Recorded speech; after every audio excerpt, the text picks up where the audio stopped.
So I do want to bring on one of my friends and my co-host on our NFL podcast called Lots to Say. I could say many things about him. He was drafted in the 7th round. He never started a game in college yet, was still drafted. He's the guy that when Brady went down, he stepped in and was the superstar for the Patriots. He then went on with the Kansas City Chiefs. He has a long storied career, Pro Bowl quarterback. Here he is. Ladies and gentlemen, Matt Cassel. Yes, hey, what's up, Bobby and boys? How we doing today? We've talked a lot of Patriots, not for my choice, but Chris has talked all Patriots all day long. Yeah. He's talked Tom Brady a couple of times. We had your boy Pioli on. So I think because of that, Mr. Cassel, I'd like to start with a question that is reflective of our day so far. Can you give me one of your favorite Bill Belichick stories? Favorite Bill Belichick's? I've got a lot of them. A lot of them pertain to me, but this particular instance was pretty classic and one of the most memorable stories. And it really starts with one individual. His name's Larry Izzo, and he was our special teams Pro Bowler, just absolute stud. We're in Atlanta. It's my rookie year. He's on every special teams unit. So he runs off the field and he's yelling at our trainer, Jim, I'm cramping. So what do they do when they're cramping, right? They give him Pedialyte, they give him these salt tablets, all this stuff. Well, he comes off the field and he's like, Jim, what'd you give me? My stomach's, it's going crazy. So he literally, they get this little plastic trash can. He crapped his pants. He pulls his pants down, takes a dump on the sideline in like those office trash cans. I'm not kidding you.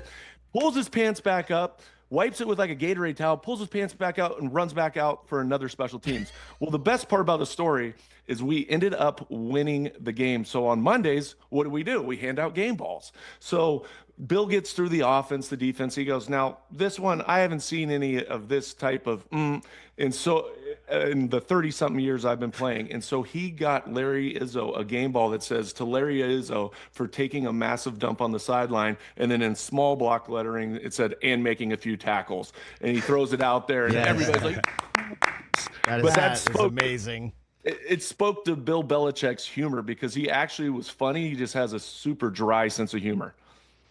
Whenever these quarterbacks or any position player, they're watching the draft this year, and I'm sure you had to do this many times during your career, do you watch the draft wondering if your team is going to try to replace you or bring someone in to compete for your job? Hell yes, I did. I did that every year. I sat there and I watched, especially particularly when you're young and you're fighting every single year for your spot, and you want to know, well, are they bringing somebody else in to compete with me? What's going to be the dynamics of the room, everything like that. Now, when you get into a position where you become the main starter and you're looked at as the franchise player, you're not probably as threatened as much. But early on, I would always sit there and kind of watch and be like, okay, who are they bringing in to replace? I remember when I was in New England, I'm sitting there, and this is my last year of my contract. In New England back then, they had Tom Brady. He's obviously the face of the franchise, and they'd kind of rotate the backup quarterback in every so many years, develop him a little bit, but then let him go and go get somebody cheap again. So, of course, Kevin O'Connell, who's now the Minnesota Vikings head coach and still a good friend of mine, but they drafted him in like the 3rd round. I remember watching that going, oh no, this isn't good. I think I might be out the door here. Got to get to work. And then I also remember being in Minnesota. It was my 2nd year in Minnesota, and they drafted Teddy Bridgewater in the 1st round. And I had just re-signed to come back to I was guessing to be their starter because they gave me a pretty good, decent contract. But I figured I was a bridge guy, but didn't anticipate them taking a 1st rounder. It's always somewhat of a gut punch, and you got to realize that you got to go out there every single day and compete and win your job. Matt Cassel is on with us, former NFL quarterback. I was looking at your stats here. In 2010 with Kansas City, you played 15 games. You threw for over 3,000 yards. You had almost 60% completion percentage. You went 10-6 that year. Did you feel like that season was the season you had a firm grasp on what it was like to be a starting quarterback? I did, and I think part of it also was we were able to do it in New England, and when we went 11-5 that year. But then you go to a new franchise and you're always trying to prove yourself at that new franchise. The first year it got off to a rocky start. We won 4 games. But then that next season, I was able to come out and we were able to win the division, win another 10 games that year as a starter. And it felt like, okay, I not only did it in New England with a loaded roster, but I also was able to go to a new organization and help lead this team to 10 wins. And that was one of those situations that it gives you confidence moving forward. Now, with that being said, in the NFL, every year you've got to go out and prove it. And so the next year we had the lockout, everything else went on. We lost our first 3 games and got on a roll, but then I broke my hand and went on IR for the rest of the season. So some of those things are out of your control, but at the same time, it was a good 2 out of the first 3 years to win double digits in this league is hard, and it's something that I'm pretty proud of. Matt Cassel's on with us from his podcast, Lots to Say. Matt and I are co-hosts on that podcast. And we greatest podcast ever. Greatest podcast ever. We're looking for our 5th subscriber, so please subscribe. We talk a lot about your USC days, which you were drafted, yet you never started in college. And there were times where you tried to find your way in other spots to be valuable to the team, including like playing tight end a little bit. Like, how did you try to find your way through while not starting at quarterback? That was the hardest thing, is because I competed for 3 years, but I was backing up Carson Palmer, who was the #1 draft pick, and then just thought that it was going to be inevitable that I'd step in when he left. And then there was this competition between myself and Leinart, and he ended up winning the job. And it was one of those situations where Pete Carroll, of course, calls you in and goes, "Hey, Matty, you did a great job. You've really been competing hard, but we're going to go with the other guy. But if he messes up, just be ready." So one of those like, okay, well, I'm back in the same role. And then later on the season, I just wanted to get on the field. I was so tired of just sitting there watching these games, because you're a part of the team, but you always feel like you're not part of the big victories and stuff like that because you're not on the field actually playing football. So then when there was an opportunity later in the season, we had some tight ends go down, and he came up and said, "Hey, would you have any interest in playing some tight end?" I was like, heck yeah, because even my sophomore year for Carson, I went out and played a little bit of that F tight end role, caught some passes in some games. So I had a little bit of versatility in my game. So I went out and played tight end, and that was the worst decision of my life because they put me on special teams like in the wedge. Oh, there's nothing worse than people running 50 yards at you and just blowing you up when you're wearing quarterback pads. But at the end of the day, it was one of those that I just wanted to get out and wanted to be a part of the team. When I say that, I mean really a part of it, and be out in the trenches and on the field. And that's the reason why I switched over and played tight end and some special teams. So talking with like Scott Pioli and talking with other guys that were part of them watching you in college, but coming to your pro day and seeing you do different things on the field, it led to you being drafted by the Patriots in the 7th round. And 7th round draft picks really show up and just hope to be a part of the team. What was the environment like as a 7th round pick showing up to the Patriots? Intimidating as hell. I mean, you walk in that locker room and you've got Rodney Harrison, you've got Willie McGinnis, you've got Richard Seymour, let alone in your room, you've got one of the greatest of all time, just coming off, 3 Super Bowls in 4 years with Tom Brady. And just the aura that place represented. And then also you've got Bill Belichick calling shots and calling you out in meetings right away and telling you, look, rookies should be seen, not heard, and everything. So you're just trying to filter your way in and put your nose down. And then all of a sudden they hand you this playbook that it's just a massive playbook, and you're trying to understand the language, the lingo, what's my responsibility at the quarterback, and trying to dive in and not make too many mistakes and earn your keep. And so that's what I did. Were you 3rd string, 2nd string? How quickly till you actually had a string? Oh, bro, if the string went on like numbers way down the road, that's what I think I was. Because the first day, it was funny. I got there and there's 5 quarterbacks on staff: Tom Brady, Rowan Davey, Doug Flutie, Chris Redmond, and myself. And of course, they love to put up, this is where you are. They'd let you see their depth chart. Of course, I'm low man on the totem pole. I'm Matt Cassel, number 5. I was like, wow, that's way down there. I'm going to really have to work, because these guys all had veteran experience, had played a lot. Rowan Davey had played in that system for 4 years. Doug Flutie was like 41 at the time, so he'd seen some ball, to say the least. Chris Redmond had started some games in the NFL. So it wasn't that I was intimidated by it as much as I was like just understood what my role was and how I had to go out, and every opportunity I got, however big or little, I had to capitalize on it. What do you remember about getting the call in when Brady gets hurt? I don't. I blacked out. I'd say that all the time. It was like, what in the world? No, I do remember it was like slow motion, right? Because I was watching the play downfield. We had a reception down the field by Randy Moss, but he fumbled the ball. So I'm just kind of following the ball. And then the crowd just went absolutely silent. And I look back and Tom was on the ground holding his knee. And I've seen him get hit before. He's come out for plays at times where I had to go into the game and spill him for like a play for him to catch his breath after he got the breath knocked out of him or took a hard hit, but never like this. He had to get help getting off the field. And I just remember sitting there watching it, and my heart starts to pound. You start to hear it in your ears. And Belichick so nonchalantly comes over and says, "Hey, Cassel, grab your helmet, start warming up." That was it. Not like, "Hey, you ready to go, bud? Like, we're gonna need you." Like, just like it was like practice. Like, Cassel, you're in. Boom, that's it. Like, didn't make the moment bigger than what it was because everybody understood the situation of Tom Brady going down. And then I just remember running out on the field for the first series. We were backed up down to the one, and we ran 2 plays trying to get us off the goal line, then ran a play action pass. Patrick Surtain jumped in front of Randy Moss, who was supposed to run like a skinny post. He ran right by him, and I threw it down the field, probably with my eyes closed, and he went up and caught it and went for 56 down the field. I was like, "Oh, this is amazing. My prayers just came true." Let's talk current events. League meetings are happening now, and let's go Tush Push. They've decided to kind of shelve making a decision on the Tush Push until they get together again in May. What are your thoughts on the Tush Push? Should it be banned, or what rules would you put around it? Well, I think the biggest problem with the Tush Push is the offensive players behind the quarterback legitimately pushing that quarterback forward. Because they used to do this for the defense side of the ball. The defense on field goals in particular used to line up behind them, and then their linebackers would come up and push and shove 700 pounds into these guards and just steamroll these guys while they had a jumper behind them. Well, they made that illegal. What I'd say is it's a quarterback sneak at the end of the day, but I would say the shoving aspect needs to change from behind the quarterback.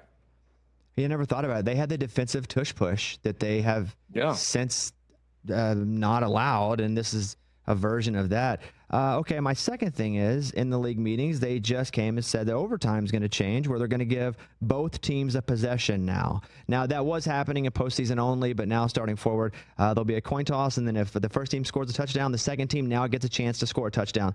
To you, what is the perfect overtime scenario? I mean, it depends on if you're the team that went down and scored the touchdown. Because if I'm on the opposite side, I want that opportunity to go out and see if I can do it, but it's going to extend that game, and then the possessions become critical.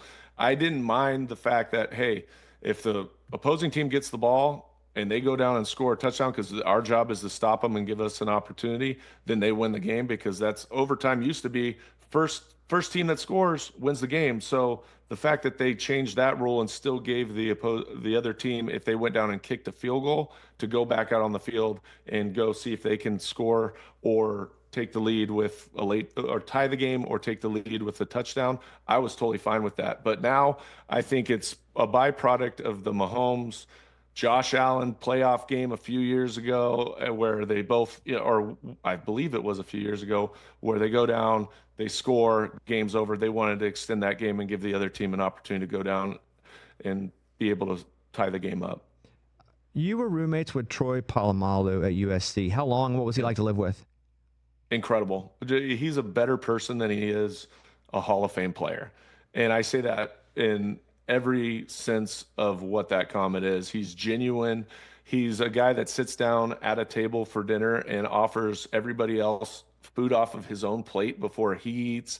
He's humble. He has no ego, but he also was a clean roommate, and I respect that. Even after a shower where you've got that type of hair, I mean, he would clean out the shower. I mean, I appreciate that. Matt has 17,500 passing yards, a little more than that, 104 career touchdowns. What touchdown to you, if I say which one stands out the most? What comes to mind? Oh boy, that's a great question. Let's see here. I don't really know. 104, that's a lot of them. I'd say this. I'd say there was one game in particular that I threw 4 touchdowns in. It was against the Raiders, and it was right after my father passed away. And I'll never forget that game, because I walk out on the field, and in the stands there's this Raiders fan, and he's all, Raiders gear. He's got the beanie on, he's got the jersey, but he's holding this sign that says "Rip Greg Cassel." That's my dad's name. And so it's a rainy day. It was just a weird environment. I left during the middle of the week, but I go out in that game and I careered. Like just was on everything slow. The game slowed down. I threw 4 touchdowns, and it was just that probably stands out to me more than anything, just because it was sentimental. It was a tough week, and then to go out and perform the way I did was kind of one of those things where it was like Dad's looking over me. One final question from Matt Cassel, who's on with us. Who was your favorite NFL player growing up, and did you ever get a chance to actually meet them as you were a player, or meet them after they were retired? So I've had the opportunity to meet 2 of my childhood heroes growing up, one of them being Troy Aikman, who my dad was from Texas, and we grew up a Dallas Cowboy fan, and it was awesome to meet him, and couldn't have been a nicer guy when I got a chance to meet him. He's a big old boy. And then the other one is Brett Favre. And Brett Favre was one of those guys that I just love the way he played the game, his childlike nature, how he competed. He was tough as nails. I even had the Brett Favre cleats when I grew up in high school and stuff like that. And so actually it just so happened that it was my second start of that year when or my first start that year against the Jets when I took over for Brady, and we ended up playing the Jets in the Meadowlands against Brett Favre.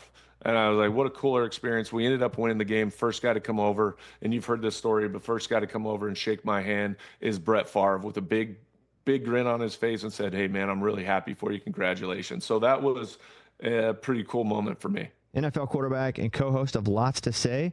It's Matt Cassel and myself. Please subscribe to our podcast. The one thing I've learned about Matt, not only is he like an A+ dude, but Matt, like, I got bored and played college baseball. Just he's like, I'm just going to play college baseball. And then went and played for USC. And that's the athletic dream I think that we all have, to just decide you want to play baseball. So the fact that you're like such a premier athlete, I think that to me, and just a kind dude, has been what I've learned about you. What have you learned about me in doing this podcast together? Oh, what have I learned? I've learned a lot of things. Number one, you've got a sense for fashion. You're a big, t-shirt sweater guy most of the time, but really where your swag comes from is your shoes. I learned that you're slightly colorblind. Your favorite color is red. Yeah. For sure, it's red.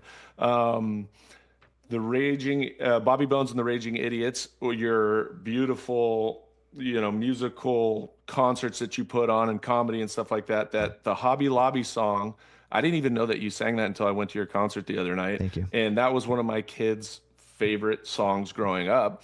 So it's pretty amazing what I've been able to learn. Oh, that you're ultra competitive, particularly in pickleball. So even if people come online and shoot stuff off at you. I haven't told these guys about Twitter that yet. I haven't told them yet.